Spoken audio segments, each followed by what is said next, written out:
Political reporter Theo Keith is live outside the Capitol right now. Theo, all right, we want to talk about the special session, but what is going on behind you right now? Yeah, we're having some breaking news out here on the south lawn of the state capitol. About 150 demonstrators just gathered, and they have just torn down the statue of Christopher Columbus. The statue has been here since 1931.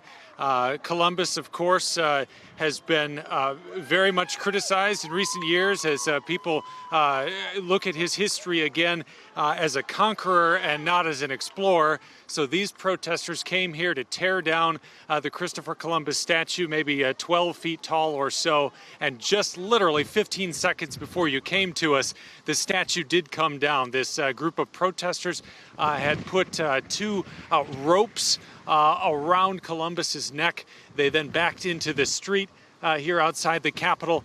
They tore the statue down. The statue fell onto the sidewalk to a big cheer, as you're hearing here again, cheering. Now, you may be asking about law enforcement response to this. We've seen exactly one state trooper who was out here earlier today urging the group to follow the typical process for getting a statue torn down, which is to petition and work through legal channels. Obviously, this group had no interest in following that, and so they tore the statue down.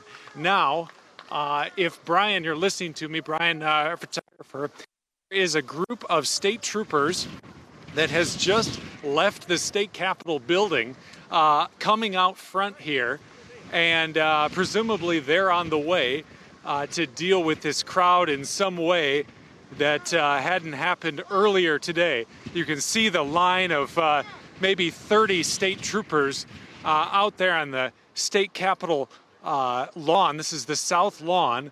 They have gone through the fence of the state capitol that's currently surrounding the Capitol.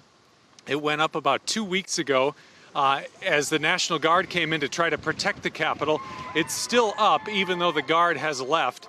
Those state troopers have been in the Capitol ever since.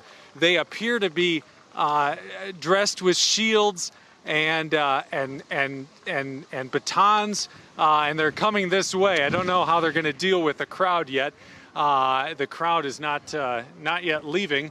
Some of them are taking pictures of the Christopher Columbus statue that is on the sidewalk as the state troopers come over in an attempt to deal with the crowd.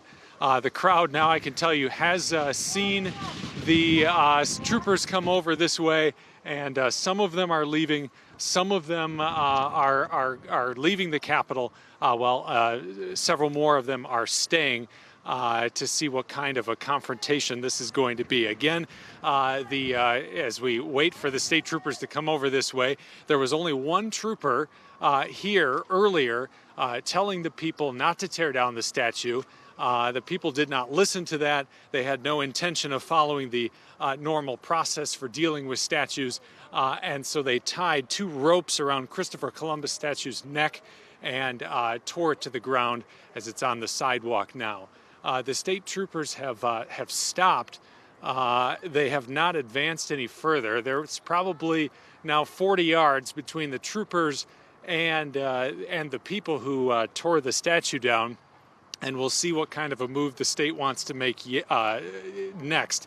I can tell you again, the state did not make much of a move to prevent this statue from coming down. The state knew of this. This was not a surprise. The Public Safety Commissioner, John Harrington, said earlier today that he knew that there was a threat on social media against the Christopher Columbus statue. He said that the State Patrol would be out here to urge the group not to tear the statue down and to follow the normal channels. There was only one trooper out here making that request to follow the normal channels. The group didn't listen. The statue is on the ground. You can see now the line of probably 40 or so state troopers dressed in their gear. They look ready to do battle, but they have not advanced any further, as perhaps this group is just going to be allowed to do this symbolic act of tearing down the statue. You've got a question. Go ahead.